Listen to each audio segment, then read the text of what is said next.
Hello, today is Sunday, April 26, 2009. Welcome to my YouTube channel, Legalize Marijuana JD. Today's vlog is a bit abstract. I wanted to discuss the political philosophy behind different types of marijuana legalization arguments. I've seen 4 basic arguments for the legalization of marijuana. First, consenting adults have an inalienable right to do any nonviolent act, including smoking marijuana. Second, the Constitution does not authorize Congress to legislate drug use, and the 10th Amendment gives citizens and their state legislatures jurisdiction over drug use.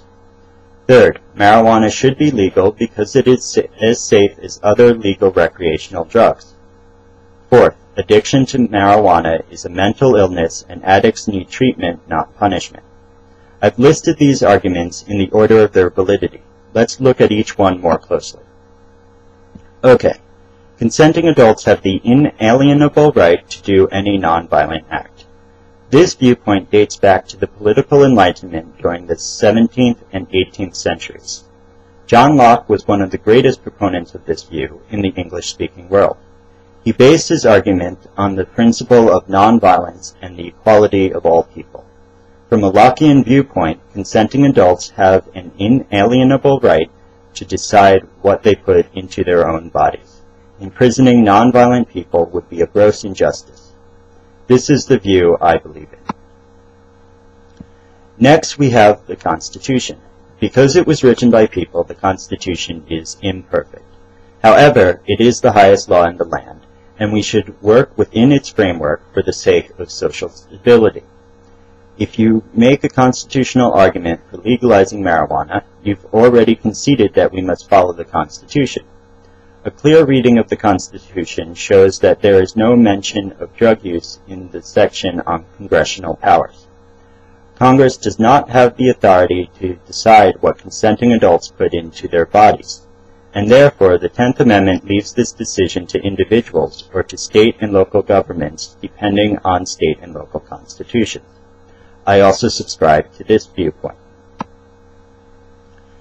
Now let's look at an argument based on marijuana's safety and benefits.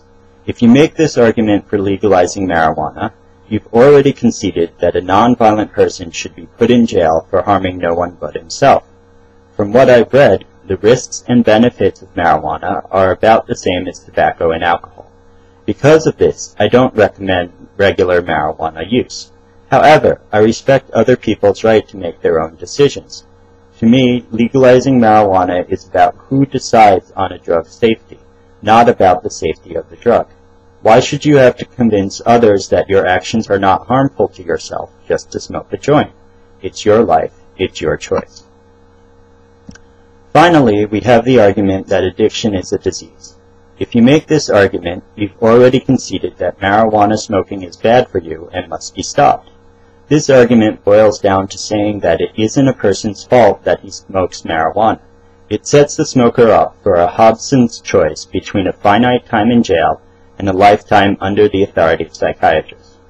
Why should you have to declare yourself mentally ill just because you smoked a joint? When you debate someone, you've got to start where that person is. Many people haven't accepted the libertarian view of John Locke, so you might resort to arguments farther down on the list. On the other hand, when you make a YouTube video, you can build your argument on the strongest foundation possible. That's why my videos don't argue that marijuana is safe and effective. My videos argue that personal marijuana use is none of the Fed's business. Thank you for your time and have a great day.